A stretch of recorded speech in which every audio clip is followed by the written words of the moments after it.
Bonsoir, bonsoir. On va se retrouver ce soir pour un nouvel unboxing du set Donjons et Dragons Adventure in the Forgotten Realm de Magic the Gathering. Et ce coup-ci, on va ouvrir un bundle. Mais pas n'importe quel bundle. Cette fois, on va ouvrir une gift edition. Donc, la boîte est foil. Elle est très sympathique. Et qu'est-ce qu'on va retrouver là-dedans? Donc, comme d'habitude, on va retrouver 10 boosters, 10 boosters de draft contenant 15 cartes du set. Alors là, il est en anglais, hein. Je préfère, comme vous le savez bien, les cartes en anglais. On va retrouver un compteur de points de vie sous forme de dés à 20 faces. Donc les fameux spin down qu'on peut pas utiliser, hein, pour jouer les cartes à dés de ce set-ci, étant donné que les chiffres se suivent et donc ça créerait un petit peu de la triche au niveau du résultat. Donc une boîte qui va contenir nos cartes, qui sera en foil. On peut la voir sur le côté un peu, elle est magnifique. On va avoir aussi des terrains foil et non foil classiques, donc des terrains de base. On va avoir aussi 3 oversize cartes de donjon, donc des cartes de donjon de taille un petit peu plus grande que d'habitude, et une carte foil du Treasure Chest. Donc c'est un artefact qui, si on le sacrifie, ça fait un mana de n'importe quelle couleur. Et si on paye 2 ou 3, je ne sais plus, elle se transforme en 3-3 jusqu'à la fin du tour. Non, ça, je parle de la mimique, je me trompe complètement.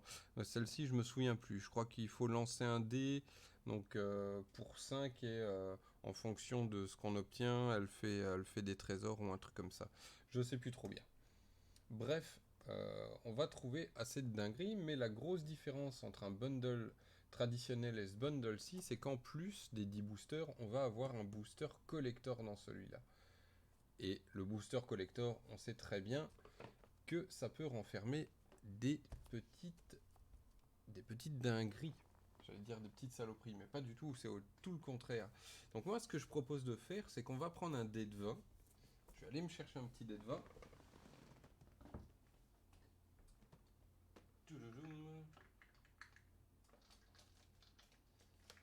Mais un dé de 20 aussi de Magic, mais celui-là, c'était le dé de la paix. Et comme vous pouvez voir, il n'y a pas les chiffres qui se suivent autour du 20. Donc ce dé, il a été fait exprès lors des AP pour les gens qui ne jouaient pas au jeu de rôle et qui n'avaient pas de dés 20 traditionnels. Et comme ça, pendant l'AP, on pouvait balancer nos dés. Et si on tombait sur un chiffre, il était valable. Donc ce qu'on va faire, c'est que si on tombe sur 19 ou 20, quand on va ouvrir les boosters, on ouvrira directement le booster collector. Si on tombe sur autre chose que 19 ou 20, donc 20, on va dire que ce sera une réussite critique, et on continuera d'ouvrir les boosters de draft. Je pense que ce sera fun de faire comme ça. Alors, cette fois j'ai plus mon petit couteau à porter. Mais c'est pas grave, le paquet s'ouvre très sympathiquement. Alors j'ai eu la bonne surprise de tomber sur ce bundle sur une petite boutique en ligne qui commence, vu que là pour le moment elle n'a pas proprement dit de gros site internet, elle passe plutôt par une page Facebook, mais c'est un petit site belge, donc Cocorico, on consomme local, enfin on consomme local, hein, ça reste du Magic, mais au moins on fait profiter les petites entreprises locales. Et le truc c'est que déjà ils vendaient ce coffret pour la modique somme de 39,90 €, ce qui est le prix en fait du bundle normal. Et qu'en plus, bon, il y a des frais de port, certes, ce qui rendait en gros à 43 € le prix du bundle, mais en plus sur leur boutique, pour la première commande, ils font une réduction de 10% via un code qu'il y a sur leur site. Alors je ne suis pas en partenariat avec eux, mais je trouve très sympathique qu'ils aient cette petite démarche. Et pareil, ils font pas mal de trucs avec les cartes, que ce soit Magic, Pokémon, Yu-Gi-Oh, Flesh and Blood. Ils ont pas mal d'articles, donc mais je vous propose d'aller faire un petit tour sur leur page. Ça les aidera pas mal. En plus, ils ont été très sympathiques avec moi quand je leur ai dit que ce serait pour faire un unboxing. Ils m'ont envoyé un petit cadeau supplémentaire. C'est-à-dire que bah, la dernière fois, on avait fait un live sur le pack de démarrage de Magic 2021. Eh bien, ils m'en ont envoyé un avec le bundle. Et donc, ben, c'est très très sympathique à eux. Comme ça, ben, j'ai pu le donner à mon fils. Et ce que je ferai, c'est que vous savez bien que donc dans ce petit pack-là de démarrage, il y a un code pour obtenir le jeu de cartes qu'on a dans le pack de démarrage sur Magic Arena. Eh bien, je le mettrai en jeu sur Twitter ou Instagram. Euh, du coup, il faudra aller checker sur Twitter et Instagram pour le petit concours que je vais faire pour essayer de gagner ce code-là. Mais je vais vous mettre voilà l'adresse directement de ce site-là, c'est Tamagos Corner. Donc www.tamagoscorner.be. Et vous pouvez les retrouver aussi sur Facebook. Donc c'est pareil, Tamagos Corner, euh, tout court, hein, si vous le cherchez directement sur Facebook. Et ils sont très sympathiques. L'envoi, il est très rapide. J'ai reçu ça, j'ai commandé le dimanche, j'ai reçu le mardi matin. Et niveau du relationnel client, je leur ai posé une question le dimanche. Et en plein après-midi, ils me répondent un dimanche. Donc les gars sont assez à l'affût, sont très proches de leur clientèle. Il n'y a pas de souci là-dessus. Donc voilà, on va dire que la page pub, elle est finie, même si j'y gagne pas grand-chose à proprement dit. Mais bon, ça fait plaisir des vendeurs comme ça, donc autant les remercier de la bonne façon. C'est-à-dire en leur faisant un petit peu de publicité, comme ils commencent, je pense que ça peut pas leur faire de mal. Donc voilà. Alors d'un côté, on va avoir la fameuse boîte qui est magnifique, qui représente les écailles d'un dragon rouge, avec l'emblème de Magic, qui est très sympathique. La boîte est foil, donc elle brille un peu. Ça plaira à certains, ça plaira pas à d'autres. Hop. Là, on a le player manuel. Alors, ils l'ont fait extrêmement bien. On dirait les vieux feuillets de manuel de Donjons et Dragons. Je trouve ça génial. Avec un petit artwork de Dritz. Personnage que ceux qui jouent à Donjons et Dragons ne peuvent pas manquer de connaître. Une petite boîte. Hein. Ça peut servir à ranger les dés, les pions et tout ça. Hop. Ça, on met de côté. Ça peut toujours servir. Alors, je vois qu'il y a quelque chose qui est tombé dans la boîte. Ah bah voilà, c'est les fameux cartes de donjon en oversize. Alors je vais pas mentir, hop, même l'intérieur de la boîte, je sais pas si vous regardez, mais elle est décorée quoi. Il y a une scène avec un dragon. Ils sont fait chier jusqu'à l'intérieur de la boîte. Je trouve ça très sympa. C'est euh, c'est un petit peu la patte Wizard, hein, de toute façon. Ils sont assez jusqu'au boutiste. Donc, c'est vrai que les cartes donjon, pour le moment, je les ai slivées. J'ai toujours utilisé les mêmes. C'est celle de l'AP qui était foil et qui, pour moi, était un petit peu plus rigide que les cartes qu'on a dans les boosters. Donc, je me suis toujours servi de les cartes d'AP. Mais là, c'est vrai que elles sont vraiment visibles. Et en plus, elles sont en anglais, ce qui permettra d'éviter des erreurs de traduction, en particulier sur la tombe de l'annihilation avec la deuxième case avec each player lose 2 life. Hop. Eh bien ça c'est très très sympathique. Il faudra que je les plastifie parce que ça pourra servir de les avoir en version grosse. Parce que c'est vrai que sur les petites, on a fait un draft vendredi soir. Et quand on était deux à jouer l'aventure, mettre deux pions sur une même case sur les petites cartes, c'est pas évident. Mais bon, de toute façon, c'était pour moi les cartes donjon vendredi. C'est moi qui jouais un deck full venture, quoi. Et d'ailleurs, qui a gagné. J'ai réussi ma soirée en gagnant tous mes matchs. En même temps, j'ai tenté le tout pour le tout. J'avais pas forcément un méga scellé, mais ça m'a permis de pouvoir tester le 3 couleurs. Et j'ai testé le 3 couleurs, ça fait mouche. Le dé est magnifique. Un dé un peu violet, bleu selon les orientations. C'est très sympathique. J'aime bien quand il y a des nuances comme ça un petit peu. Ouais, ouais, très sympa. Ça, je risque de l'utiliser. Je vais laisser tomber mon Strixhaven. Je vais prendre celui-là. Il est très, très beau. Ah, mais du coup, non. Eh ben, j'ai dit des conneries. Vous voyez, sur la boîte que j'ai mise par terre, sur la boîte, il montrait un dé où le 19, 18, 17, 16 se suivaient. Eh bien, celui-là, c'est pas du tout la même chose. On peut s'en servir comme dé acheté parce que les faces ne se suivent pas. Donc j'ai sorti mon petit dé. D'ailleurs, vous voyez la différence de taille. Ça, c'est celui de la P. Ça, c'est celui du bundle. Il y a une petite différence notoire, hein. Mais du coup, c'est très sympathique de pouvoir l'utiliser aussi comme dé à lancer. C'est très cool. Donc voilà, ça c'est le dé. Donc il y a un petit rangement. Mais on va utiliser surtout ça pour mettre les landes. Donc voilà. Première phase du bundle. Hop. Par contre, ça, je trouve ça stupide de toujours foutre du plastique, du plastique, du plastique. Mais bon, pour des raisons de protection certainement.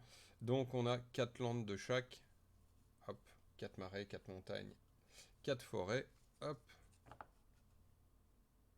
Ça va dedans.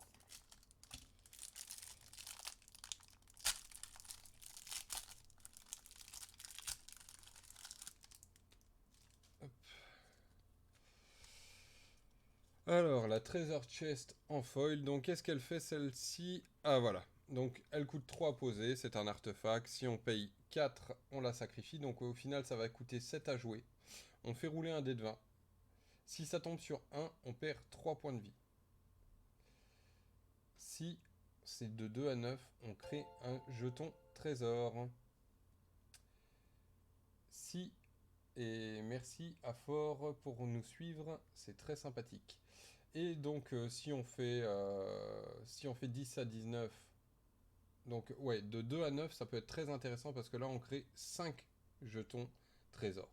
De 10 à 19, on gagne 3 points de vie et on pioche 3 cartes. Ça peut être très bien dans un deck bleu. Et si on fait 20, on cherche dans notre bibliothèque une carte. Si c'est un artefact, on peut la mettre sur le champ de bataille. Sinon, on la met dans notre main et on mélange. Ça peut être très bien. Le problème, c'est de payer 7, de tomber sur 1. Là, c'est vraiment l'échec critique. C'est tip top roleplay.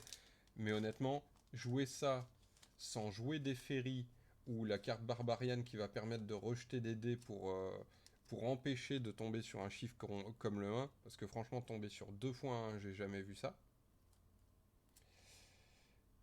Donc merci Forgazer hein, pour le suivi. Donc on la met déjà sous sleeve, parce que c'est une rare. Et on la met de côté. Mais bon voilà, c'est une carte que je jouerai pas si j'ai pas un deck qui est orienté jeté de dés quoi. Et clairement c'est pas une carte que je jouerai dans le construit. Certainement pas. Et donc voilà, 4 terrains de chaque en foil. Donc comme ça, hop. On les expédie, c'est déjà rangé. Hop, on va mettre les terrains ici parce que je sens qu'on aura des terrains. Hop. Donc là, ce sont des cartes rien du tout. Hop, la petite boîte, on va la mettre sur le côté. Et donc on a le booster collector. Tadam, la pièce maîtresse de ce bundle. Et on a donc 1, 2, 3, 4, 5. 5 boosters et 5 boosters de draft. Et donc ce qu'on va faire, comme je l'ai dit, c'est qu'on va jeter un dé pour l'ouverture. Et si donc on fait une réussite critique, on ouvrira en avance le booster collector que je réserve pour la fin normalement, mais si on tombe sur un 20, on l'ouvrira dès le début. Donc voilà, le booster collector est mis sur le côté. Les autres boosters sont par ici. On va faire le premier jet. Hop. 17. Je vais essayer de lancer face à la caméra la prochaine fois. Hop. Donc 17, on n'y est pas. Et c'est un booster de draft classique qu'on va ouvrir. Donc c'est des boosters de draft. Hein. D'habitude, c'est vrai que j'ouvre plutôt des displays avec des boosters de 7. Mais dans les bundles, ben voilà, ce sont des boosters de draft. Hein. Clairement. Ça a toujours été comme ça. Donc, hop, la carte jeton et terrain. Enfin, et terrain et donjon. Ça, on la fout sur le côté. Hop. Donc, on va passer les communes. Hop.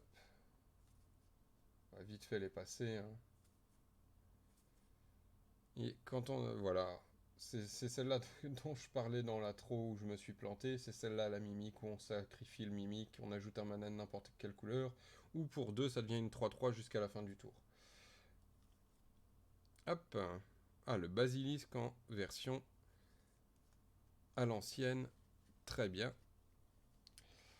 Hop, donc, on a la Displacer Beast, qui est très sympathique quand on joue ce que je jouais vendredi. Celle-là, je l'ai chopée et je l'ai jouée. Même si elle m'a pas beaucoup servi, j'ai pas pu la faire retourner dans ma main. Donc pour 3, c'est une 3-2, et quand elle arrive sur le champ de bataille, on peut venture dans le donjon. Donc ça nous fait avancer d'une case ou rentrer dans un donjon. Et pour 4, donc voilà, 4, on peut la retourner dans notre main et puis la reposer. On peut la reposer à l'infini.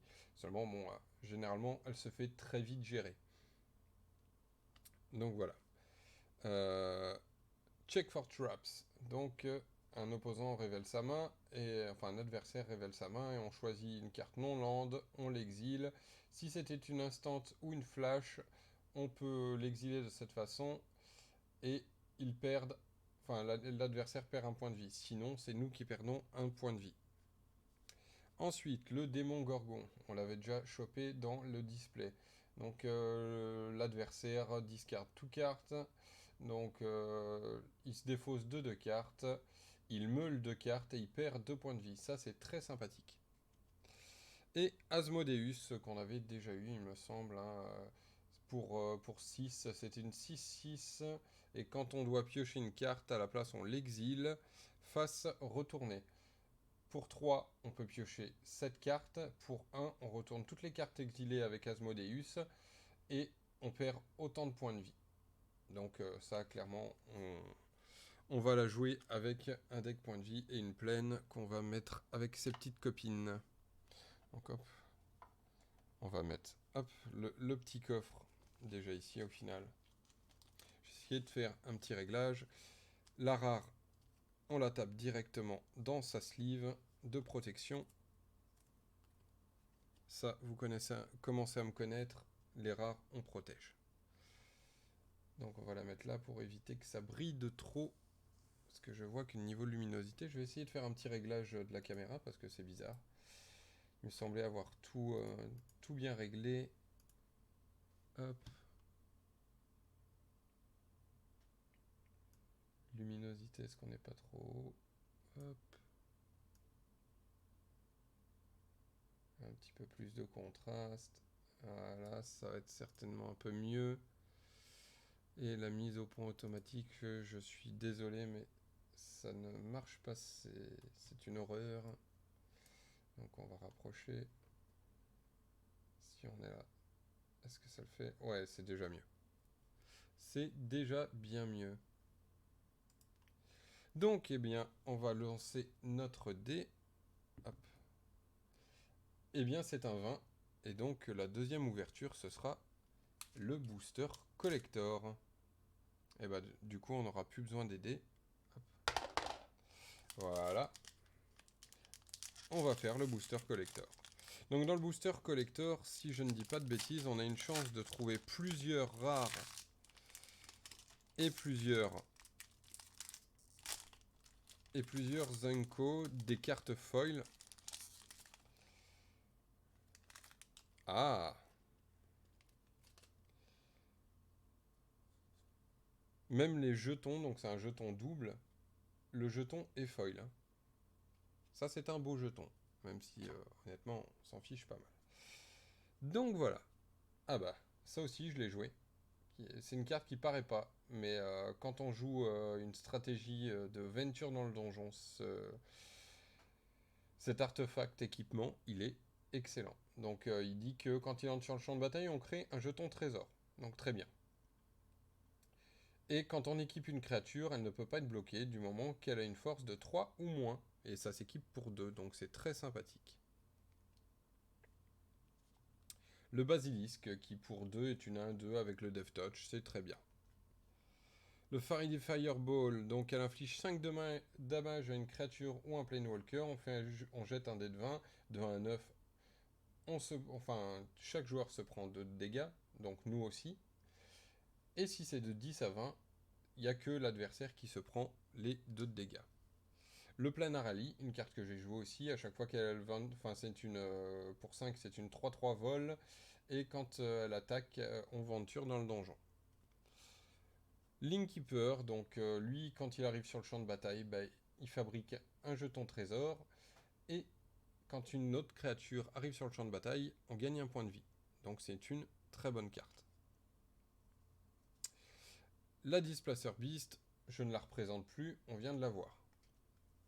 Sauf qu'elle est foil pour le coup. Le Flame Skull, très sympathique. Donc le Flame Skull, il ne peut pas bloquer. Quand il meurt, on l'exile. Donc c'est pour 3, c'est une 3-1 vol. Et il a réjuvénation. Et en gros, quand il meurt, on l'exile. Si on le fait, on exile aussi la carte du dessus de notre bibliothèque. Et jusqu'à la fin du prochain tour, on peut jouer une de ces deux cartes.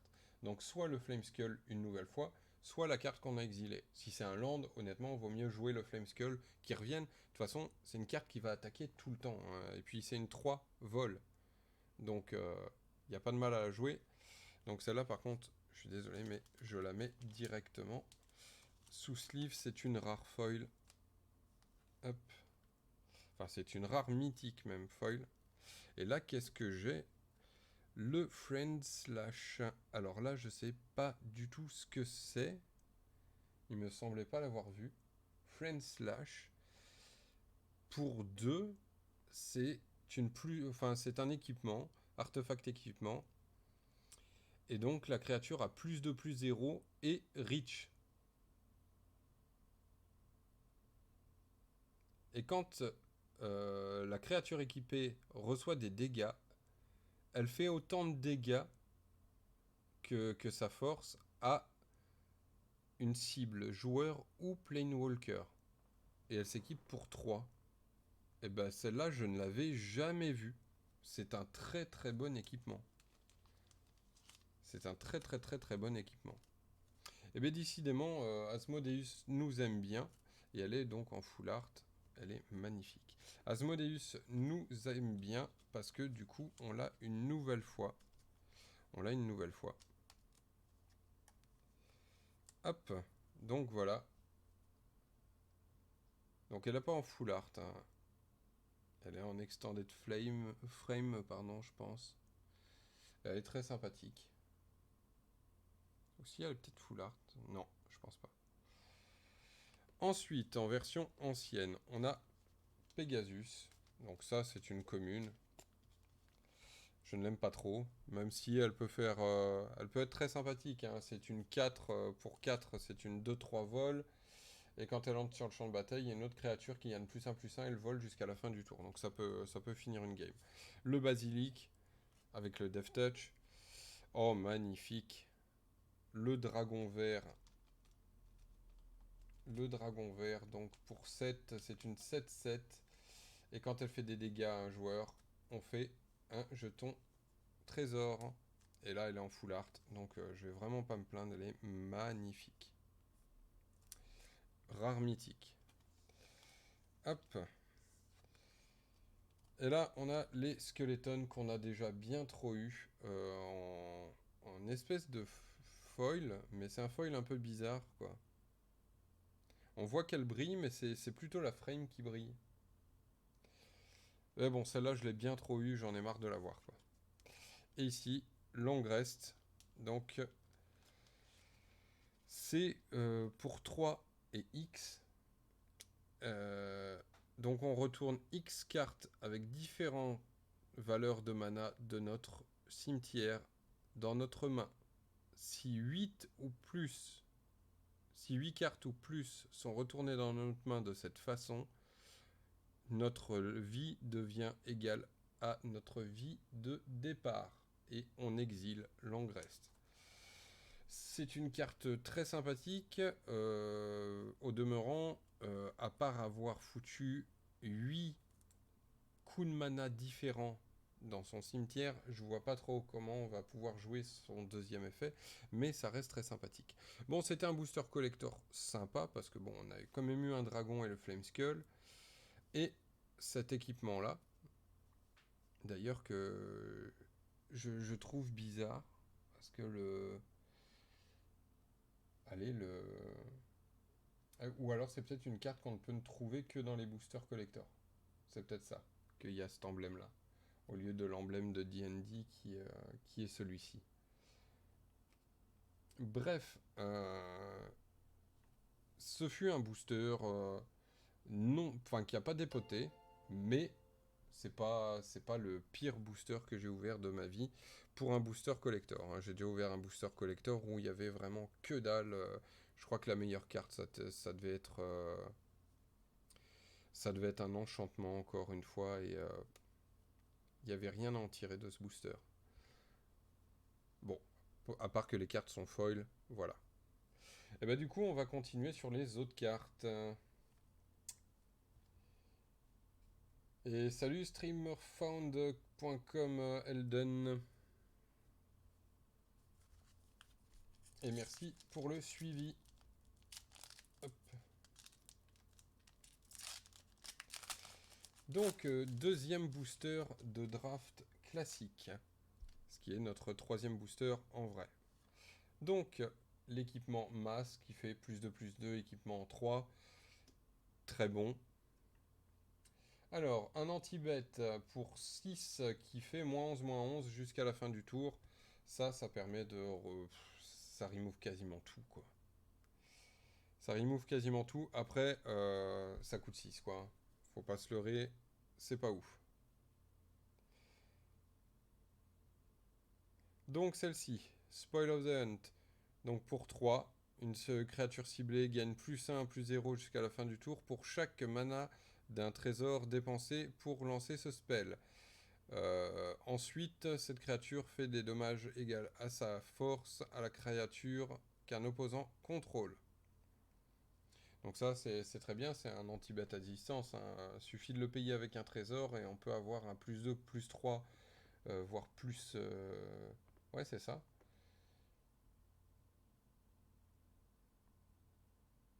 Ouais, alors soit on dépense des trésors et donc ça fait +1/+0 pour chaque trésor, donc ça peut faire jusqu'à +3/+0 à la créature, et ensuite elle inflige des dommages égaux à sa force à la créature ciblée. Sinon, bah, on a rien qu'une 4-4 qui attaque une 4-3, bah paf, on lui met direct 4-3 enfin 4-4 dans la tête, sans qu'on la touche, donc même si c'est une avec le contact mortel, elle meurt. Très bonne carte. Celle-ci, que je trouve au final très banale parce qu'il faut vraiment y jouer une stratégie de dés pour qu'elle soit utile. Donc c'est un nain, quand on roule un dé, ben, il fait un dommage à chaque adversaire. C'est bof. Contact Other Plane. Donc pour 4, on jette un dé de 20. De 1 à 9, on pioche 2 cartes. De 10 à 19, on scry 2, on pioche 2 cartes. Et de 20, on scry 3, on pioche 3 cartes. Ça peut être très sympa. Mais encore une fois, jouer les cartes D, il faut les jouer avec une stratégie de D, quoi. Ranger Hawk, pour 1, elle a le vol, c'est une 1-1, et pour 3, on la tape, et on tape une autre créature, et on venture dans le donjon, et on peut l'activer que comme une sorcerie, donc au moment de lancer un rituel, quoi. C'est sympa, je l'ai eu, mais je l'ai pas joué. Je l'ai pas joué parce que au final, on doit engager 2 créatures pendant un tour pour venture dans le donjon. Il y a beaucoup mieux. Il y a beaucoup mieux que ça. Celle-ci, Your Ambush on the Road, pour 1 mana, on choisit soit on retourne une créature que l'on contrôle dans notre main, donc avec un effet de bounce, par exemple sur cette créature, c'est génial, parce qu'on va pouvoir la reposer et reventure dans le donjon, ou soit une créature ciblée gagne +1/+3 jusqu'à la fin du tour. Donc ça c'est très sympa quand on bloque un adversaire et que on n'avait pas la force nécessaire ni l'endurance. Le Holbeer, est-ce qu'il faut encore le présenter? C'est une des cartes nickel, surtout en limité. Très très sympa le Holbeer. Donc pour 5, c'est une 4/4 avec le piétinement. Et quand il entre sur le champ de bataille, on pioche une carte. Très sympa.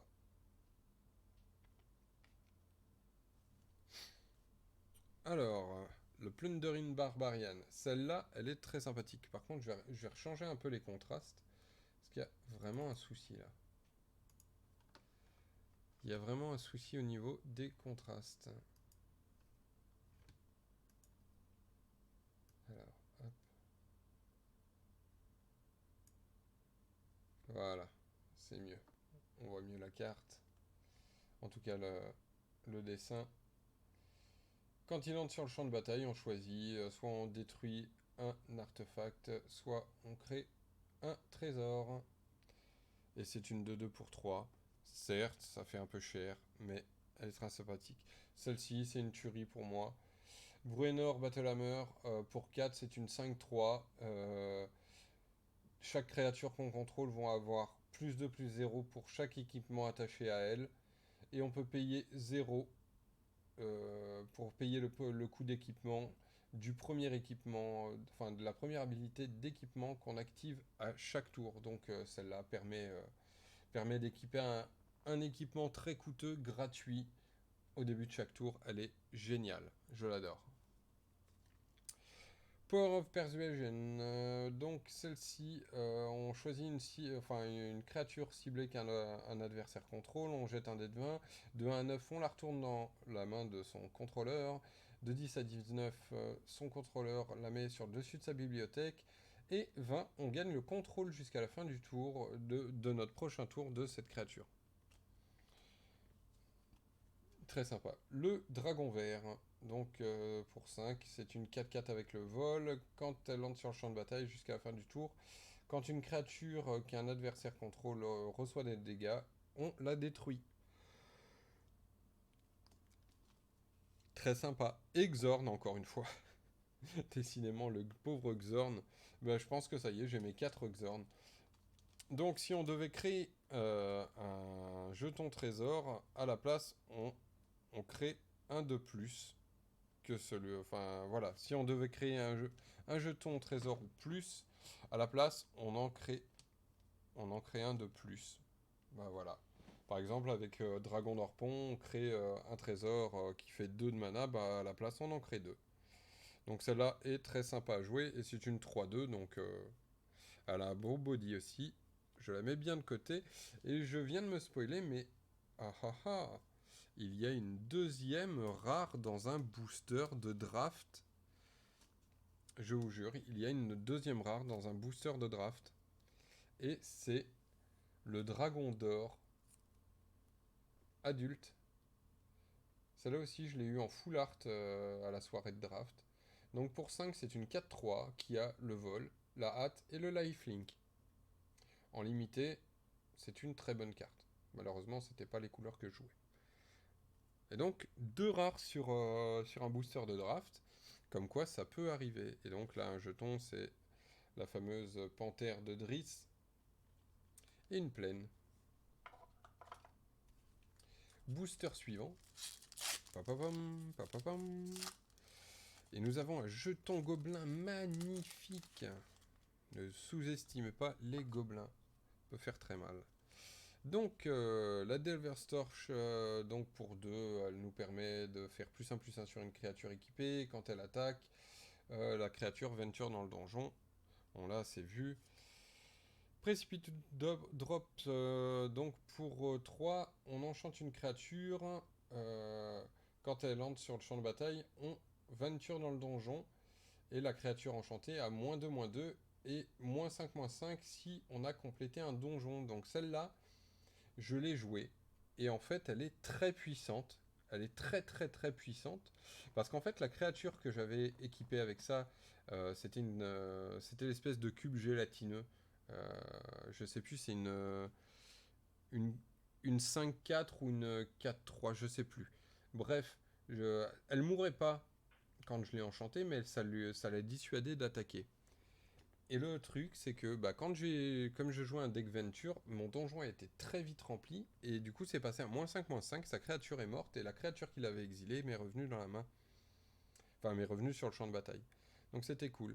Donc celle-ci, le Bull Strain, pour 2, c'est une plus de plus... Enfin, ça fait plus de sur la créature ciblée, qui gagne le piétinement jusqu'à la fin du tour, et on le détape. L'Armory Vétéran, pour 2 c'est une 2-2, et tant qu'elle est équipée, elle a la menace. Donc ça c'est très bien. Scion of Tygia, pour 3 c'est une 2-1, qui a le flash quand elle entre sur le champ de bataille, on choisit une cible, et qu'un adversaire contrôle, on jette un dé de 20. De 1 à 9, on tape cette créature, et de 10 à 20, on la tape cette créature, mais elle ne se détape pas au prochain tour de l'adversaire, quoi. Donc ça c'est super cool, surtout si on est entre 10 et 20. La Gloomstalker, alors celle-ci, elle paye pas de mine. Mais alors, je l'ai jouée aussi vendredi. Elle fait rager, hein. Et très vite dans un deck Venture. Pour 3, c'est une 2-3. Ça paraît pas beaucoup, seulement quand un donjon a été complété, elle a le double strike. J'ai rien d'autre à expliquer. Voilà. Dans ce format-là, c'est ultra puissant. You Find Villain Lair. Donc pour 3, on choisit soit on contre un spell, soit on pioche 2 cartes et on défausse 2 cartes. Voilà. Classique, c'est du vert. Neverwinter Dryad, j'en ai marre de l'avoir celle-là aussi. Donc c'est pour 1, c'est une 1-1. Pour 2, on la sacrifie. On cherche dans notre bibliothèque un land basique forêt. Et on le met sur le champ de bataille tapé. Et ensuite on mélange. Donc celle-ci, on la pose. La meilleure façon de la jouer, l'adversaire attaque même avec plus. On bloque. On a 2 terrains de dégagés. Ah, phase de dégâts, hop, je la sacrifie, je mets un terrain sur le champ de bataille et on prend de toute façon pas les dégâts que l'adversaire aurait dû nous mettre. Le Feint Death, très bonne carte aussi. Donc pour 1, jusqu'à la fin du tour, la créature ciblée gagne quand cette créature meurt. Elle revient sur le champ de bataille tapée sous le contrôle de son possesseur avec un jeton +1/+1 dessus. Donc voilà, ça permet de... Bah, on voit qu'une créature va être tuée, paf, on le fout dessus, c'est un instant, et elle va revenir sur le champ de bataille. C'est cool. Celle-ci, alors, le Lurking Groper, pour 3 c'est une 4-5. Oh, c'est beaucoup, oui, sauf que il ne se détape pas pendant notre phase de d'untap. Donc, la seule manière de le détaper, c'est de gagner de la vie. Sinon, il sert à rien. Ça, c'est à jouer dans un deck Selesnya gain de vie. Ah, celle-ci, je la voulais parce que je l'ai pas eu beaucoup de fois. La Grim Wanderer, et celle-ci est surpuissante. Donc pour 2, c'est une 5-3 flash. Et on peut faire un cast spell seulement quand une créature est morte ce tour-ci. Donc on bloque avec notre créature. Paf, elle meurt. Chut, on la fout sur le terrain pour 2. Et on a une 5-3. Franchement surpuissant.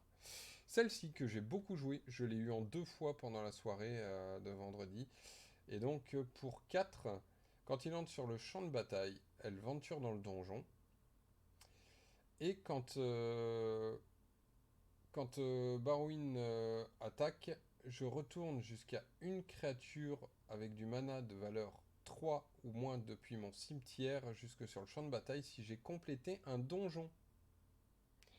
Donc celle-là est très très très sympathique à jouer quand on joue un plan Venture dans le donjon. Oh joli, une Ranger class. Et ben moi qui me plaignais de pas en avoir beaucoup, et ben la voilà. La voilà. Parce que ça aussi, hein, il y a un joueur qui l'a joué, on avait joué un tour supplémentaire, une game supplémentaire pour le fun, il l'avait dans son deck, il me l'a jamais sorti, bah quand elle est sortie, je peux vous dire que j'ai pas joué le malin. Et une mimique foil, hop, et une forêt. C'est tip top. Hop, on en est à la moitié sans doute, même pas. Non, 4e booster.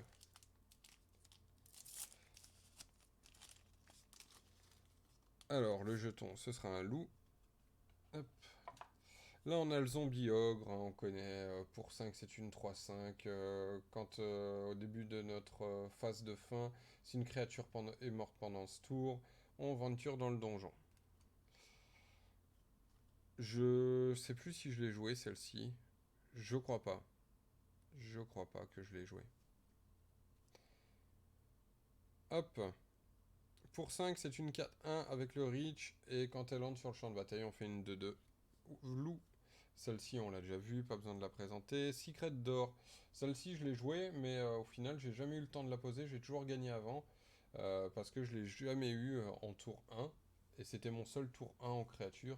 Donc, bah, pour 1, on le pose. C'est une 0-4, c'est un mur qui a le Defender. Donc, elle peut pas attaquer. Et pour 5, on venture dans le donjon et on peut l'activer comme un sort de sorcellerie. C'est sympa quand on n'a pas d'autres tours 1 à jouer, quoi. Le enfin le Half Elf Monk, pour 4 c'est une 1-4 vigilance, et donc pour 1 et une plaine, on l'engage et on engage une créature adverse, quoi. Pof, Grim Bounty, pour 4, on détruit une créature ou un Planewalker et on crée un jeton trésor. Voilà.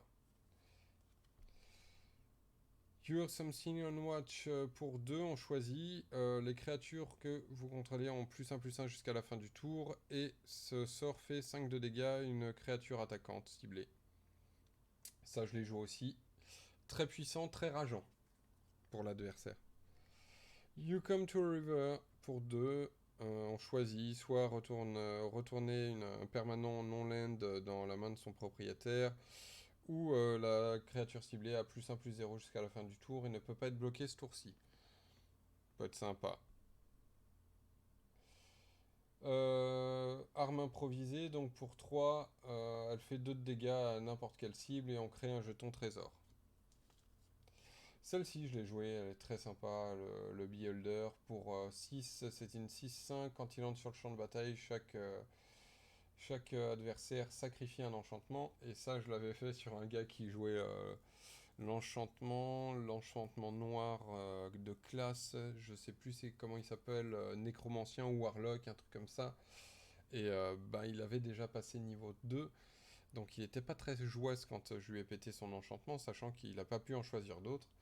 Et franchement, elle a un beau body. Ou la deuxième truc, c'est que les créatures qu'on contrôle, on la menace jusqu'à la fin du tour. C'est toujours très sympathique. Et puis même, franchement, une 6-5, ça fait la différence. Kinir de Sentry, donc celle-là aussi je l'ai joué, mais alors je l'ai joué par dépit parce que j'avais pas beaucoup de tour 2.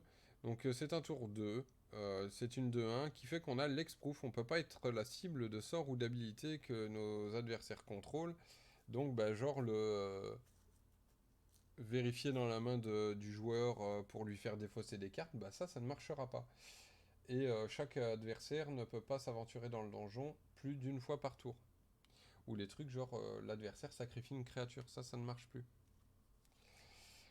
Le Monk, ça c'est une très bonne carte, hein. Tour 1, ça j'aurais bien aimé l'avoir.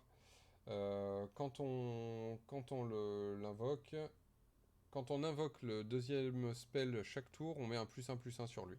Voilà. Voilà pourquoi il est très fort. Et le dragon blanc. Le dragon blanc en version full art.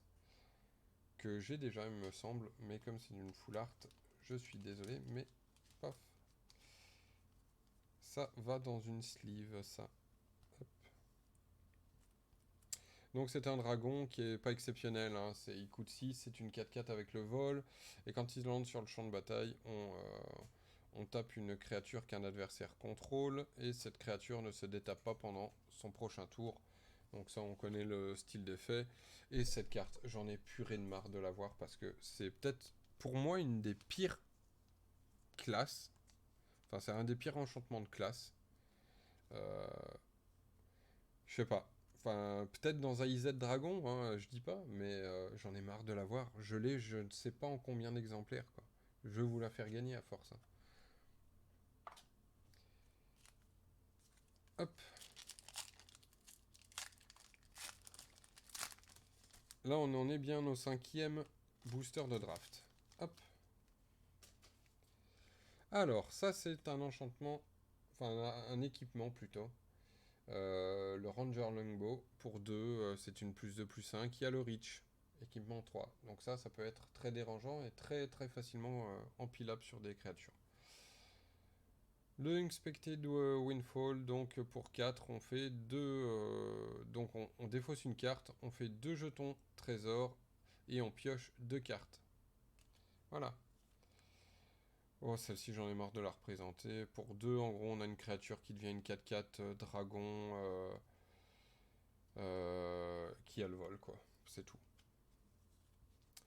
Devoted Paladin, pour 5, c'est une 4/4. Quand il entre sur le champ de bataille, les créatures qu'on contrôle ont +1/+1 et la vigilance jusqu'à la fin du tour. Voilà. C'est sympa. Ça coûte cher, par contre. Sepulchre Ghoul, donc pour 2, c'est une 2/1. On sacrifie notre créature, il gagne +2/+2 jusqu'à la fin du tour, et on ne peut l'activer qu'une fois par tour. Find the Path, on enchante un terrain pour 3, et le terrain enchanté gagne, on ajoute 2 forêts. Silver Raven, donc celle-là c'est une 1/1 pour 1 qui a le vol, et que quand elle rentre sur le champ de bataille, on scry 1.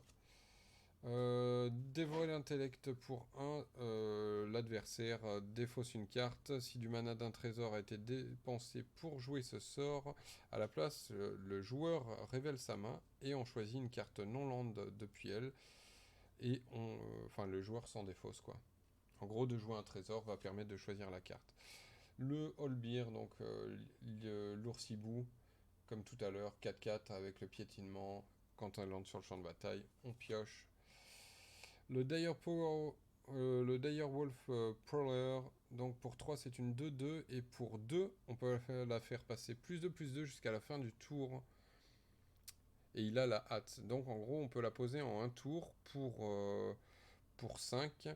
Et c'est une 4/4 pour 5 qui va attaquer directement, quoi.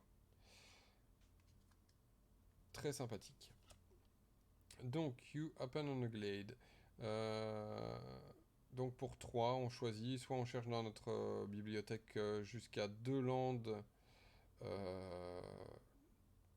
on les révèle, on les met dans notre main, ensuite on mélange, sinon on retourne une carte depuis notre cimetière dans notre main. C'est très sympa.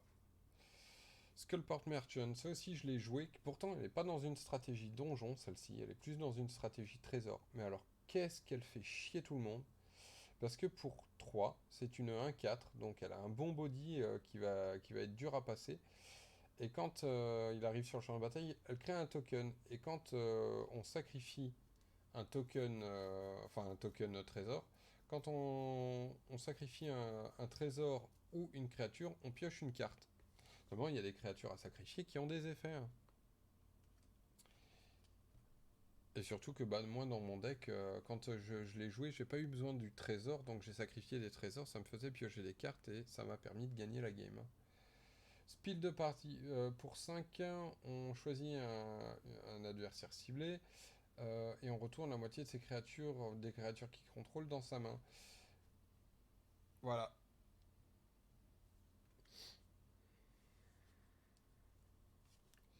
Le Treasure Chest, hop, qui est la carte rare, et une île, un jeton ange. Hop. Donc le Treasure Chest, on va aussi le mettre dans son petit... hop, dans sa petite sleeve. Et on va passer directement au suivant. Ouais, c'est un bundle, hein, donc on va essayer de faire vite. L'Hercule Elemental, donc pour 6, c'est une 2/5 avec le vol. Quand il entre sur le champ de bataille, on retourne jusqu'à une autre créature ciblée dans la main de son propriétaire. Donc ça peut être tant bien une créature de l'adversaire qu'une des nôtres. La torche qu'on a déjà vue. Lord de Robber, donc pour 2, c'est une 1/3. Quand il fait des dégâts à un adversaire, on crée un jeton trésor. Donc ça peut être très sympathique si on l'équipe par exemple avec l'artefact équipement qui permet aux créatures de force de 3 ou moins de ne pas être bloquées. Le Hill Giant Urge Gorger, Edgorger, je sais pas comment ça se prononce, hein, franchement, c'est un nom un peu barbare. Donc pour 6, c'est une 7-6, quand il entre sur le champ de bataille, on gagne 3 points de vie. Sympa. Celui-là, on a déjà vu. Le Charm Sleep pour 3, bah, en gros, on enchante une créature, elle va se taper, elle se détape plus tant qu'elle est équipée, quoi. Le Vampire Spawn, donc pour 3, c'est une 2-3. Quand il entre sur le champ de bataille, chaque adversaire perd 2 points de vie, on gagne 2 points de vie. Super sympa. Le Beholder, donc ça on l'a déjà vu. Le Feint Death, on l'a déjà vu. Le Mimic, donc cette fois en version parchemin, on l'a déjà vu. L'Aberrant Mind Sorcerer, donc pour 5, c'est une 3-4. Quand il arrive sur le champ de bataille, euh, on choisit une cible instantanée ou sorcerie dans notre cimetière. On jette un dé de 20. De 1 à 9, on peut la remettre sur le dessus de notre bibliothèque. De 10 à 20, on la remet dans notre main. Donc ça permet de rappeler des sorts depuis le cimetière. Death Priest of Myrkul, donc pour 4, c'est une 2-2. Tous les zombies et squelettes et vampires qu'on contrôle ont +1/+1. Donc celle-là, à mon avis, va falloir pour la garder pour le Innistrad du mois de novembre avec tous les vampires. Elle va être super sympathique à jouer, celle-là, en 4 fois dans le deck. Au niveau du standard, elle va être très sympathique. Donc au début de notre phase de fin, si une créature est morte ce tour-ci, on peut payer 1. Et si on le fait, on crée un jeton 1-1 noir squelette. Ensuite, le Purple Worm, donc pour 7, c'est une 8-7 qui coûte 2 de moins à jouer si une créature est morte ce tour-ci. Et à la protection, enfin ouais c'est ça, protection 2 je crois, Ward 2. Donc si en gros un adversaire veut la cibler avec un sort, bah, ou une habilité, il doit payer 2 en plus, quoi. Et la rare, c'est End of Vecna. Donc End of Vecna, ça fait partie d'un trio. Il y a le bouc et il y a un autre truc qu'il faut sacrifier pour invoquer Vecna. Mais celle-ci, toute seule, c'est un artefact équipement.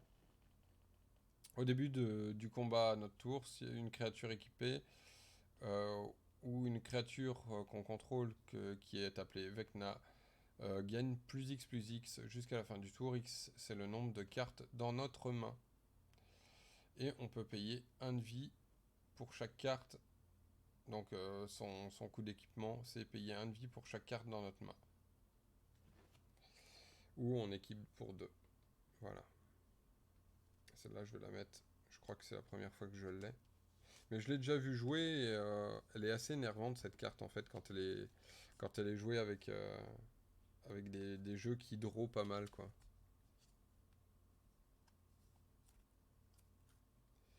Voilà, voilà. Et donc une petite forêt. Au revoir la forêt. Il nous reste 4 boosters à faire. Hop là. Donc le Devoted Paladin. Hop. Herald of Hadar. Donc pour 5, c'est une 4-4. Quand elle arrive sur le champ de bataille, on roule un dé de 20. Chaque adversaire perd 2 points de vie. Ah non, en fait, il faut payer 6 pour jeter un dé de 20. Chaque adversaire perd 2 points de vie. De 1 à 9. De 10 à 19, chaque adversaire perd 2 points de vie et on gagne 2 points de vie. Et si on fait 20, l'adversaire perd 2 points de vie, on gagne 2 points de vie et on crée 2 jetons trésors. Très bien. Spoil of the Hunt, donc ça on l'a déjà vu. Dueling Rapier, donc celle-ci c'est pour 1, elle a le flash. Quand elle arrive sur le champ de bataille, elle s'équipe directement sur une créature, sans payer le coût d'équipement, et la créature équipée a +2, +0. Voilà. Burn the Gate, celle-là je l'ai jouée en 2 exemplaires dans mon deck de vendredi. Elle a bien fait rager aussi. Pour 3, on contre on contre une cible créature ou planewalker, enfin un spell créature ou planewalker, et on venture dans le donjon. Donc elle a 2 effets. Elle nous fait venture et on contre une invocation de créature. Le demi-elfe moine. Lording Ogre, donc pour 4 c'est une 3-3, quand elle attaque, on jette un dé de 20, si c'est de 1 à 9 on fait un jeton trésor, si c'est de 10 à 19 on crée 2 jetons trésor, et si c'est 20 on fait 3 jeton trésor. Je vais faire la mise en point parce que c'est vraiment une horreur là.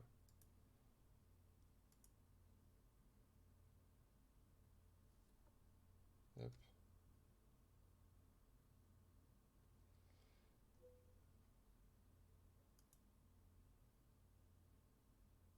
Ouais. Je sais pas si ce sera mieux. Bref. Oh, les squelettes que j'en ai marre de voir. Même s'ils sont très sympas, hein, parce que quand ils meurent, et c'est ça que je disais, quand on sacrifie cette créature, avec par exemple, hop, hop, hop, hop, hop, celle-ci, et ben ça nous fait Venture dans le donjon. Celle-ci, on l'a déjà vue. You see a guard approach. Donc pour 1, soit on tape une créature, soit une créature contrôle gagne l'exprove jusqu'à la fin du prochain tour. Non, jusqu'à la fin du tour, pardon. Ensuite, le Barbarian Class. C'est ce genre de carte qui est jouable avec les dés. Si on doit lancer un dé ou plus, à la place, on jette un dé de plus, quoi. Voilà. Hunter's Mark. Pour 4, ce sort coûte 3 de moins à lancer si, s'il cible un permanent bleu qu'on ne contrôle pas. Ce sort ne peut pas être contré et la créature qu'on contrôle gagne +1/+1 jusqu'à la fin du tour. Et ensuite, il fait, il fait des dégâts égaux à sa force à une créature ou un Planewalker qu'on ne contrôle pas. Donc ouais, c'est un peu risqué. Ou alors faut que le gars il ait qu'une seule créature sur le champ de bataille en face, même si c'est une forte, paf on l'équipe, et à la fin de notre tour, bah, elle va devoir s'infliger elle-même ses dégâts. Faut qu'il ait autant de force que d'endurance, quoi. Faraday, Devil Chosen, donc pour 2 mana et une île, une montagne. C'est une 3/3. Quand on roll un dé ou plus, elle gagne le vol et la menace jusqu'à la fin du tour. Et si au moins un de ces résultats était 10 ou plus, on pioche une carte. Donc c'est sympa. Minion of the Mighty. Pour 1, c'est une 0/1 qui a la menace et qui a le pack attaque. Le pack tactics, pardon. Quand il attaque, si on attaque avec des créatures qui ont un total de force de 6 ou plus à ce combat, on peut mettre un dragon sur le champ de bataille depuis notre main, taper et attaquant. Donc ça, c'est très fort. Si on joue du dragon, bien sûr. Parce que avec le pack tactique et les decks rouges, c'est très facile d'avoir 6 de force. Voilà, voilà pour celui-là, une petite montagne et un autre petit jeton. Hop. Nous sommes à notre 8e booster. Hardex Blade, donc pour 2, c'est une 2/2. Quand il entre sur le champ de bataille, si un jeton trésor a été dépensé, on peut piocher une carte et perdre un point de vie.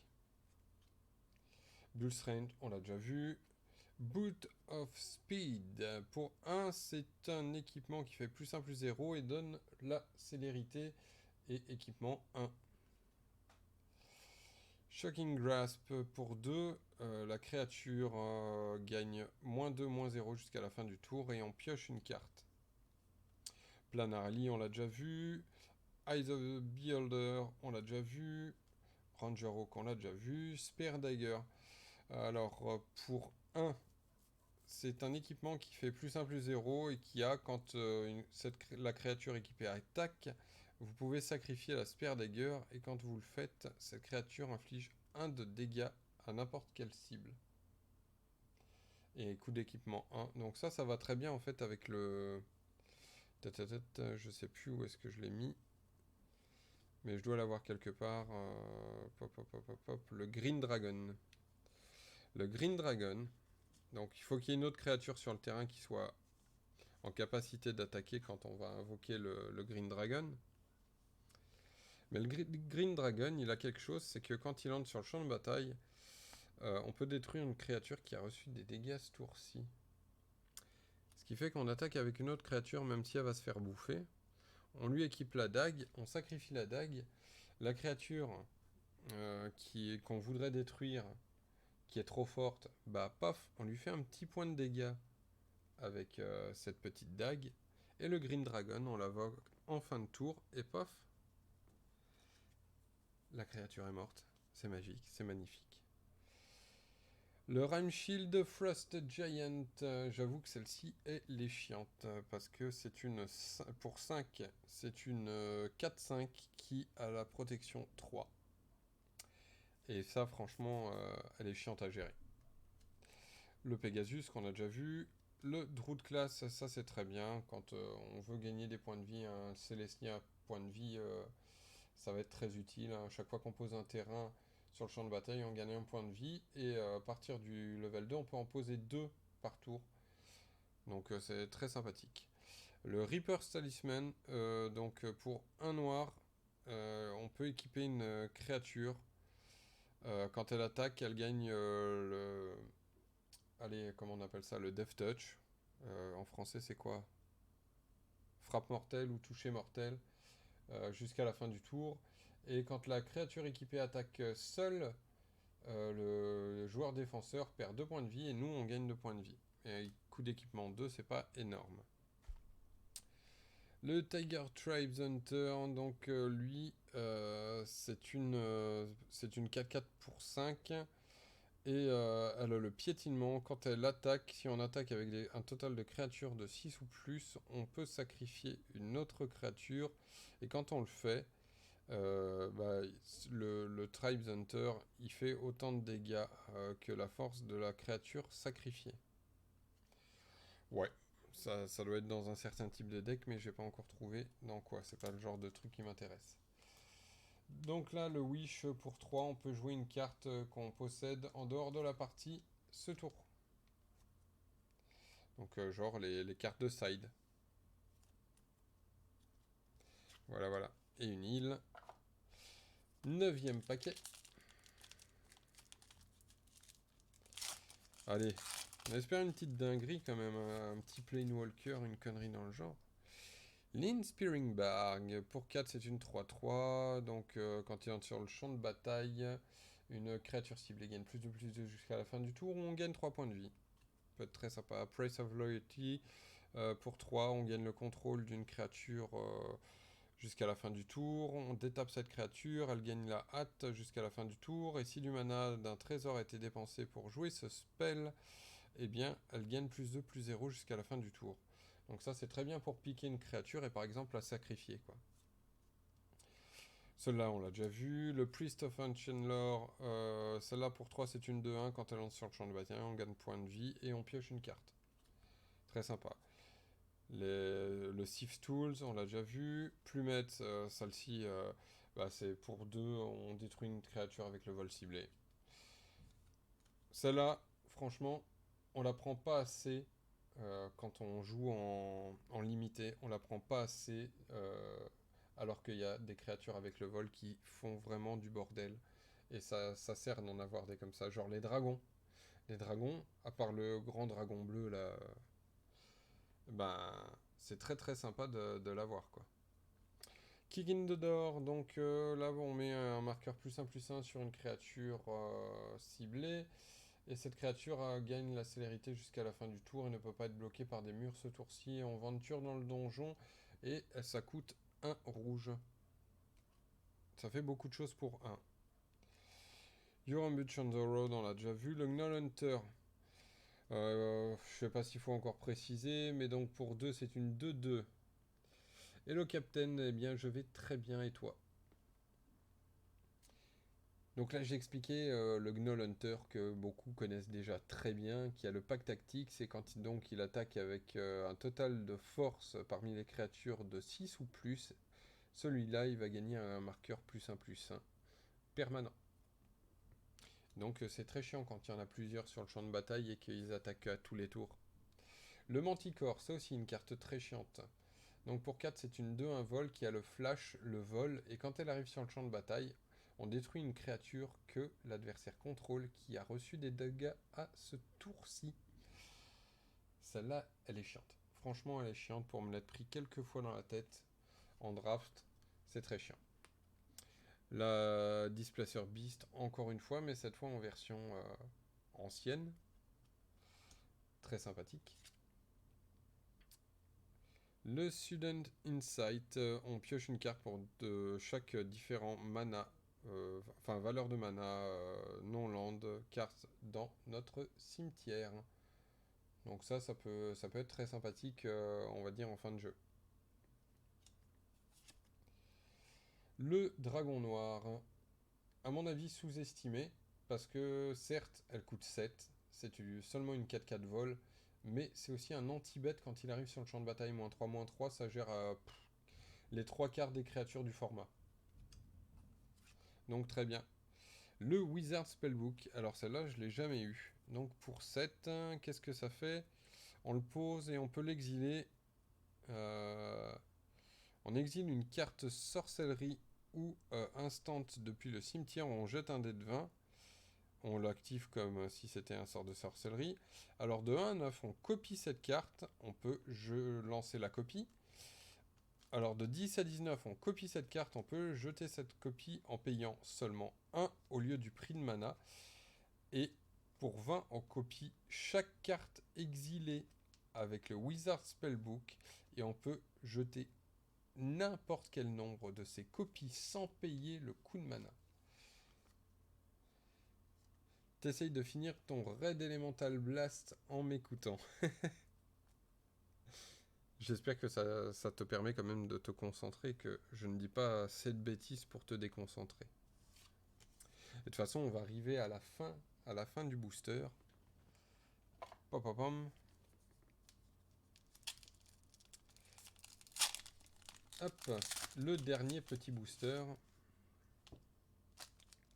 Donc, Captain, si tu as suivi de loin ou en lisant le titre, en fait, on a ouvert un bundle édition, mais en gift. C'est la première fois que j'en prends en gift. Je voulais voir si le fait d'avoir un seul petit paquet de collectors, ça changeait les choses. Et on a été quand même gâtés. Il y a eu le Flame Skull. Le Flame Skull et le Old Gnawbound. Donc le dragon légendaire vert qui est très sympathique vu qu'il nous gave de jetons trésors à chaque fois qu'il attaque. Ouais, il est super beau. Même si je serais plus pour le dragon rouge et le dragon bleu. Le dragon bleu me fait de l'œil depuis le début. J'espère l'avoir un jour. Pour le moment, je ne l'ai même pas eu, même pas en full art. Je le demande même pas en full art, mais en normal, j'ai jamais eu. J'ai eu tous les autres dragons. Ouais, Inferno, le rouge. Mais celui-là, je l'ai eu. Je l'ai eu en un exemplaire, mais je l'ai eu.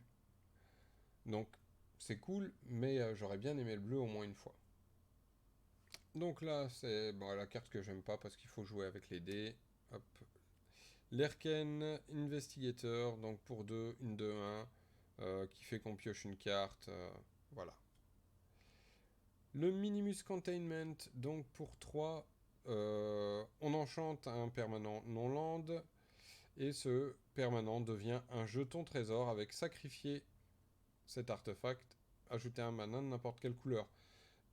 Celle-là, ça va te faire un petit bonus à l'adversaire, mais transformez-leur un comme ça en jeton trésor, je peux vous dire que ça chiale derrière. Mais oui, tellement. C'est vrai que quand tu as une box, quand t'étais sur place là-bas avec les packs d'AP et tout ça, oh je veux celui-là, pof, il arrive. C'est indécent, c'est indécent. Moi ça ne se passe jamais comme ça. Moi il y en a une que j'aimerais avoir, c'est un espèce de vampire. Quand il attaque et qu'il fait des dégâts à l'adversaire, il va gagner autant de marqueurs +1/+1 qu'il a fait de dégâts à l'adversaire. Celle-là je la veux absolument.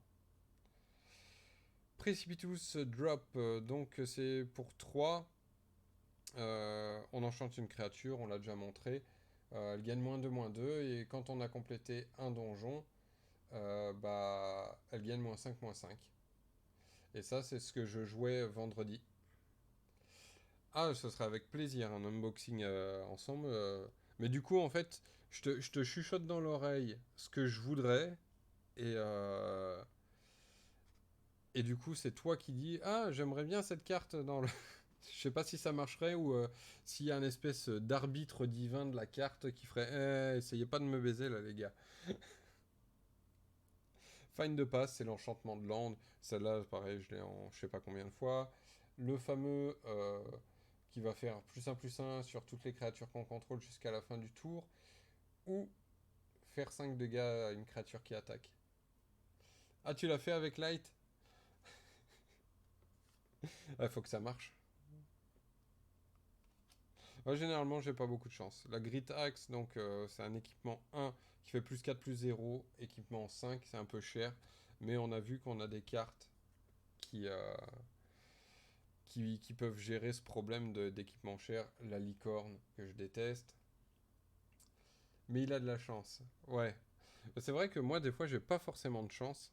Euh, Par exemple, j'ai fait une draft. Enfin, c'est pas une draft, ça s'est transformé en scellé. Au final, on est parti sur un scellé vendredi. J'ai eu 2 fois la même rare qui me servait à rien dans ce que je voulais faire. J'ai eu des cartes, mais vraiment moyennes. J'ai joué une rare sur mes 6 boosters ouverts.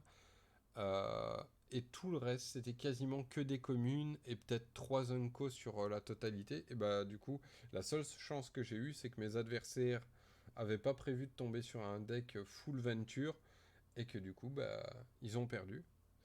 Je m'en suis tiré gagnant avec en fait rien dans la main, quoi. Ils avaient des cartes de fou, bah, la fameuse dont je parle, l'espèce de vampire là, où c'est un vampire ou un clerc quand il attaque dès qu'il fait des dégâts.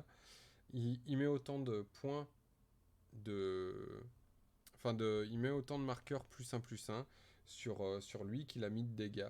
Et il y en avait un, il l'a mis sur son deck, et en 2 parties, il a jamais réussi à le sortir, quoi. C'était dingue. Enfin, il y en avait qui avaient des très bonnes cartes à côté de moi.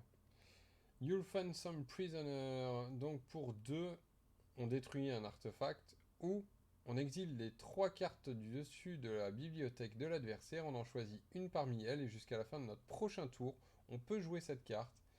Et on peut dépenser du mana de n'importe quelle couleur pour le lancer. Et ça, c'est une carte que j'adore jouer. C'est une carte que j'adore jouer parce que elle fait chier. Elle fait chier l'adversaire de ouf. Alors, Really Manever. Alors, une cible, une créature ciblée gagne +2/+0 et le first strike jusqu'à la fin du tour. Et une autre créature gagne +0/+2 et le lifelink jusqu'à la fin de notre tour pour 3. C'est modulable. Bah oui, mais des fois t'as des gens qui ont de la chance et puis t'as moi. Le White Dragon. Donc elle a le vol et quand il entre sur le champ de bataille, on tape. Voilà, on l'a déjà vu passer, hein. Et en rare, on a Minsk. Minsk qui est un personnage haut en couleur, accompagné de Boo, son fidèle hamster dans Donjons et Dragons. Donc pour 3, quand elle entre sur le champ de bataille, on crée Boo, un légendaire 1/1 rouge hamster, avec le piétinement et la hâte. Et si on paye X, jusqu'à la fin du tour, une cible qu'on contrôle, enfin une créature ciblée qu'on contrôle, a une force et une endurance de base de XX et devient un géant en addition de ses autres types. On l'active seulement comme un sort de sorcellerie. Et ça, c'est une très bonne carte parce que notre petit bout, du coup, si elle n'est pas gérée, on va pouvoir la transformer en immense truc. Enfin, faut avoir du land aussi, hein, mais ça, jouer en commander, ça peut être très très marrant à jouer. Celle-là, je suis content de l'avoir. Même si je crois que je l'ai déjà en 2 ou 3 exemplaires, je suis très content de l'avoir. Et donc notre foil, c'est l'Elturgard Ranger, donc qu'on a déjà montré pour 5, c'est une 4/1 avec le Reach, et donc qui va faire un 2/2 loup quand elle entre sur le champ de bataille. Et un petit marais, un petit terrain. Mais moi, j'aime bien quand les gens ont de la chance à côté de moi. Parce que moi, j'en ai pas forcément sur le moment, mais après, ça me fait... ça m'en fait avoir. Et donc, ouais, les cartes qu'on a eues en plus, donc, dans cette édition Gift, c'est ça, donc, Captain. Je rappelle, donc, dans Donjons et Dragons, on joue des cartes donjons. Et du coup, on en a eu de taille un petit peu plus balèzes, qui sont un peu plus lisibles aussi. Et qui sont en anglais, donc pas d'erreur de traduction. Et ça, c'est très sympathique. Il me reste plus qu'à les plastifier. Elles sont oversized. Un peu comme ma deckbox.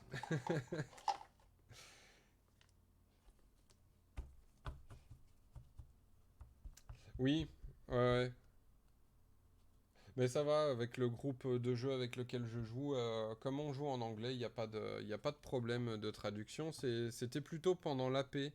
Pendant l'AP, on a eu un souci à un moment parce que justement, on jouait avec des cartes françaises et comme j'étais au courant de la petite erreur, j'ai porté réclamation et on a dû faire arbitrer la chose, mais ça s'est très bien passé par la suite parce que bon, les arbitres connaissent les règles, connaissent les erreurs à l'avance, donc c'est toujours très sympa de les faire intervenir s'il y a un doute, quoi.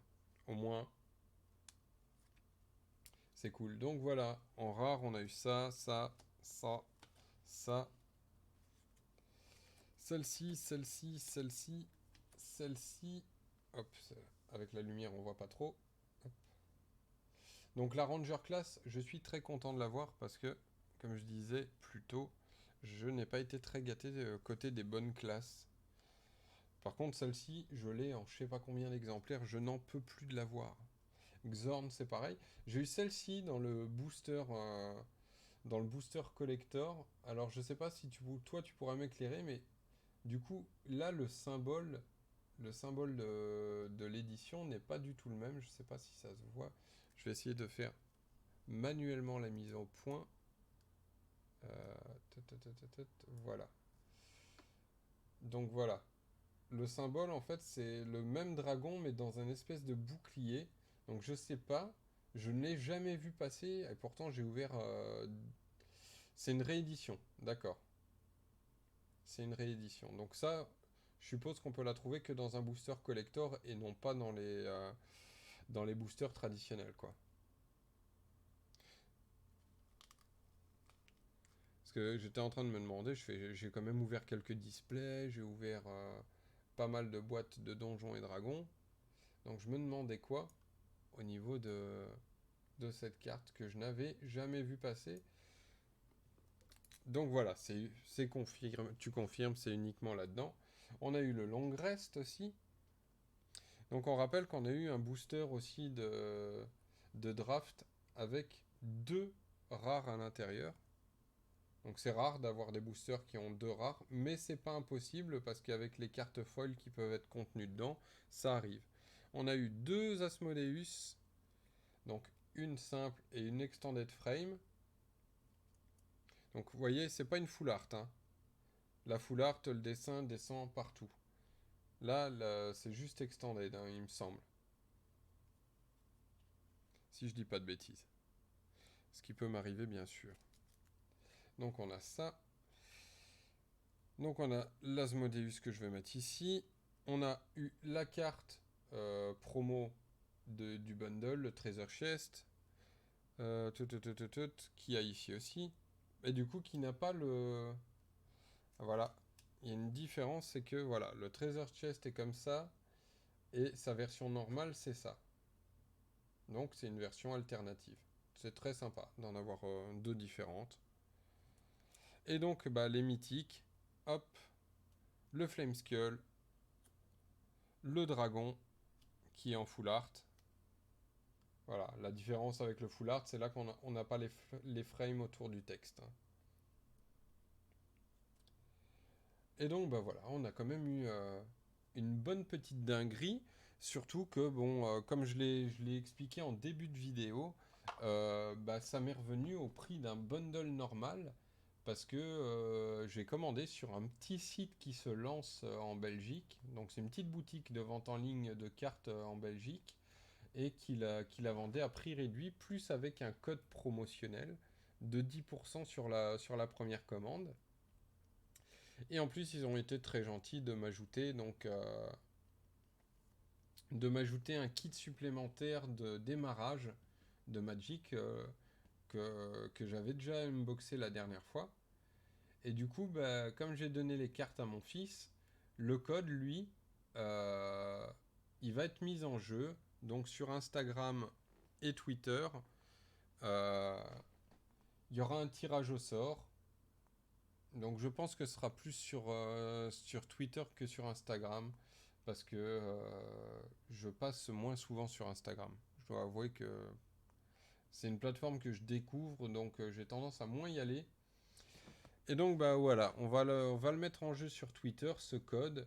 Et bah, la personne qui, ou les personnes qui participeront d'ici la fin du mois gagneront donc le code à utiliser dans Magic Arena pour avoir en gros les decks du starting deck, enfin des deux starter decks à rentrer sur Magic Arena et ils les obtiendront en jeu. Voilà, voilà. Ben, je pense avoir fait le tour de ces bundles. Euh, on en est à 1h30 de live bientôt. Je sais plus pas trop quoi dire de plus, si ce n'est que le prochain unboxing arrivera très bientôt. Très très bientôt. Et je peux déjà vous montrer de quoi il s'agira. Tout. Un autre bundle, mais cette fois ce sera un bundle normal sur Modern Horizon 2. Malheureusement, je l'ai eu en français. Hop là. Alors, rien que de dire en français, ça me donne envie de tabasser ma caméra.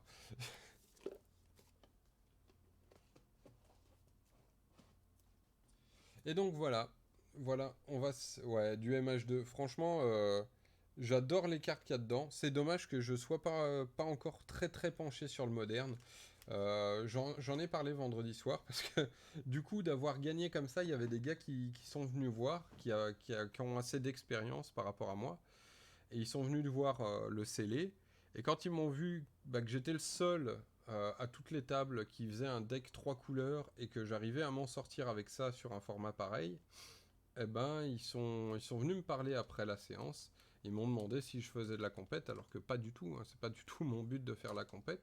Ils m'ont fait mais c'est quoi ton format machin Je fais bah j'aime bien le standard sur Arena et j'aime bien surtout le limité, donc le draft, le scellé. Et ils font, mais si tu trouves que c'est facile pour toi le sceller, sache que c'est le format le plus difficile, donc tu devrais tester le moderne. Je fais, ouais, mais le moderne, les sous, machin. Ils font, ouais, mais c'est vrai ils m'ont amené une réflexion que j'avais pas, c'est qu'une fois que j'aurai dépensé pour le moderne, ma dépense, elle va rester tout le temps, contrairement euh, au standard où à chaque fois, il faut racheter tous les ans les cartes du standard, quoi. Alors que le moderne, bah, une fois que mes terrains ils seront achetés, et ben voilà, je les aurai à vita aeternam. Donc je vais me pencher aussi à essayer de traiter un petit peu plus du moderne peut-être dans les prochains temps, me pencher à étudier un peu plus ça de plus près. Et ben en tout cas, je te remercie Captain d'être passé, je remercie les gens qui vont regarder la vidéo sur YouTube, et ben je vous dis à la prochaine donc pour une ouverture de Horizon du Moderne 2. Alors, pop pop pop. Ton mari de format cher, le moderne, le commander multi. Ah ouais, ouais, ouais. Le commander aussi, oui. J'ai vu que ça coûtait très cher. Bah, c'est un petit peu le même principe que le moderne. Hein. C'est surtout les laines au début qui coûtent très cher, quoi. C'est surtout ouais, les laines à l'ancienne, là, les bilans de folie. J'aimerais tellement en avoir, mais c'est pour ça, moi, 27 decks 27 decks qu'il a. Ouais, j'imagine, ça prend de la place. Mais je te rassure, hein, je suis pas un bon élève. Je dois avoir quelques milliers de cartes qui traînent comme ça. Je demande des boîtes de rangement aux potes qui puissent me dépanner parce que sinon c'est l'orgie, quoi.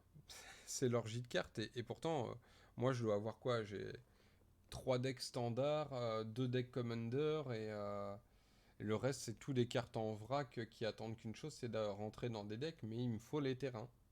Et effectivement. Mais ouais, mais bon. Après, c'est une valeur refuge, quoi. Ça coûte très cher, mais ça va pas perdre de sa valeur avec le temps, ça va en prendre de la valeur. Donc le jour où, par exemple, vous arrêtez Magic complètement, si ça arrive un jour, hein, si c'est possible, il y a des fous, hein. Je l'ai été, moi, plus jeune. Eh bien, à la revente, ça aura de la plus-value.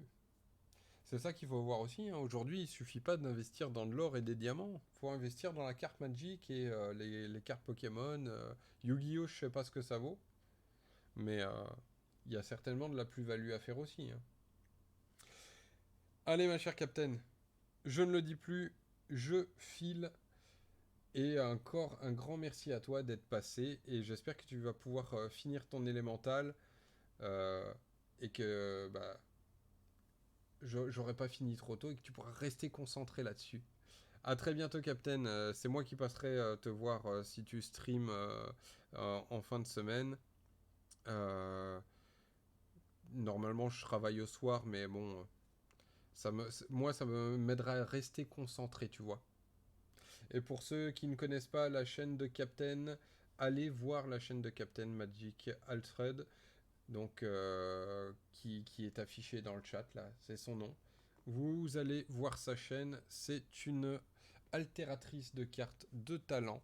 Elle fait des dingueries en live, c'est très apaisant à regarder, et puis c'est magique, on voit évoluer des cartes comme ça qui ne payent pas de mine, par exemple un Minsk comme ça, bah paf, elle va vous refaire toute la salle autour, ça va devenir magnifique en full frame, c'est génial. Allez, sur ce, ciao à tous et on se retrouve bientôt pour un horizon du moderne. Salut, salut!